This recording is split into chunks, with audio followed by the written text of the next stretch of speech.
প্রেম করেছেন চাচার শ্যালিকার সঙ্গে। এখন বিয়ের দাবিতে 2 দিন ধরে ভাতিজার বাড়িতে অবস্থান নিয়ে অনশন করছেন চাচার সেই শ্যালিকা। এদিকে প্রেমিকা মুন্নি আক্তার বাড়িতে আসার খবর পেয়ে পালিয়ে গেছেন প্রেমিক সোহান হোসেন।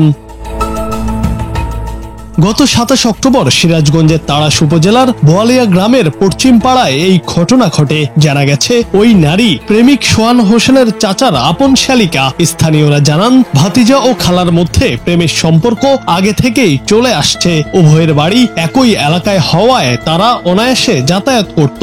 এর আগেও বিয়ের দাবি তুলেছিলেন ওই নারী, তখন তাকে ফেরত পাঠানো হয়েছিল। এবার বিয়ের দাবিতে অনশন শুরু করলে প্রেমিক পালিয়ে যান।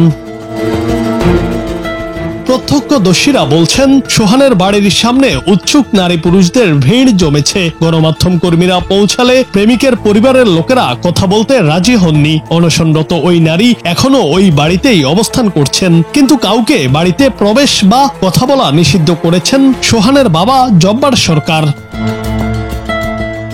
নাম প্রকাশে অনিচ্ছুক এক ইউপি সদস্য জানান, সেই নারীর সঙ্গে আমার কথা হয়েছে। তিনি জানিয়েছেন তাদের সম্পর্ক প্রায় 1.5 মাস ধরে চলছে। গত সোমবার রাত থেকে সে জব্বারের বাড়িতে অবস্থান করছে, কিন্তু ছেলেটি পালিয়ে গেছে। তবে ঘটনার বিষয়ে কিছুই জানেন না জানিয়ে তাড়াশ থানার অফিসার ইনচার্জ মোহাম্মদ জিয়াউর রহমান বলেন, কেউ আমাকে ঘটনার বিষয়ে অবহিত করেনি, তাই মন্তব্য করতে পারছি না। জুনায়েদ আহমেদ, বাংলা টিভি।